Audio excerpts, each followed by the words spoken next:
Okay, hello everyone, this is Arafel playing Jill of the Jungle from Epic MegaGames. We have some digitized music going on. This is probably the first game I played that used full 256 color VGA graphics. It was a big selling point at the time.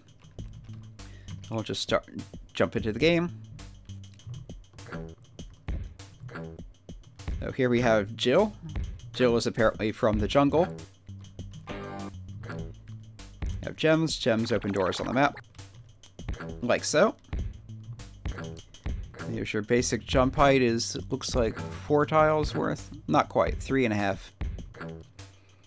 So this game, the map is a side-story platformer area as well as the stages themselves. The stages will look like this. Jill bounds through the boulders. By default, you're unarmed. Your jump key is shift, your attack key is alt. Yeah, it has those up in the corner of the status bar. When you find a weapon like a knife, you use alt to throw it. Your knives act weirdly like boomerangs in this game. That's just the way it is. You shoot things, you get points. This is the game where I had issues with stuff popping up in the corner with controls. Yeah, because of the... yeah, it's the IME, I think it is, for international language support for the keyboard. Shift and Alt is a key combination for that.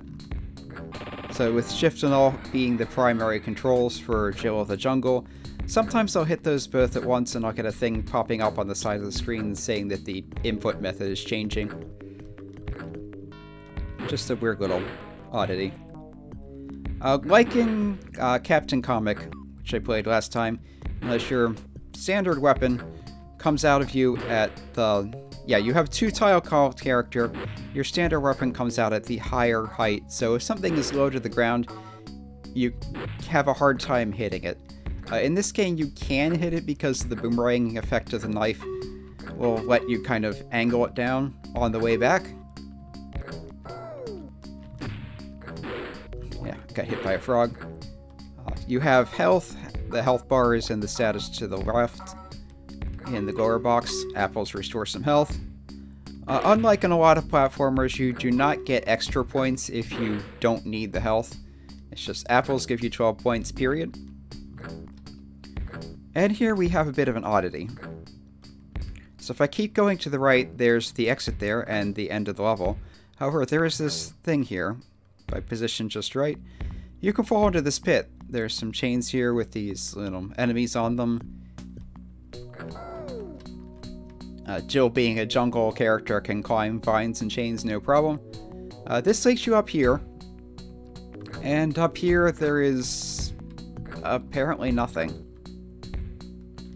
Once you've been there, it closes off this doorway and again, there's no apparent reason for it. There's nothing there, no apparent purpose. I still have no idea why that pit's there. Maybe just a little challenge for the player.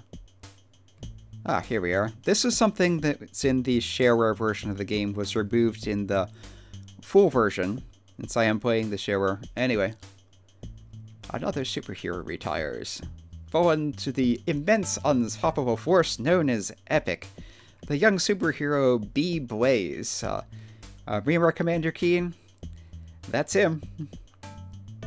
But now that I'm retired, I have more time to play with my slide rule. Yeah, this is something Epic has been kind of known for through the years, being kind of edgy, which at this point manifested in kind of taking pot shots at the rivals. So there's a Commander Keen reference there. I think there's a Super Mario somewhere. There's Pac-Man even. In any case, I think that's as far as I'll go for now. Yeah, you can save by pressing S. I might come back to this at some point and do a full playthrough. We'll see about that. In any case, for now, this has been Arafel playing Jill of the Jungle, an early game from Epic MegaGames, which is known for mostly Unreal Tournament later on.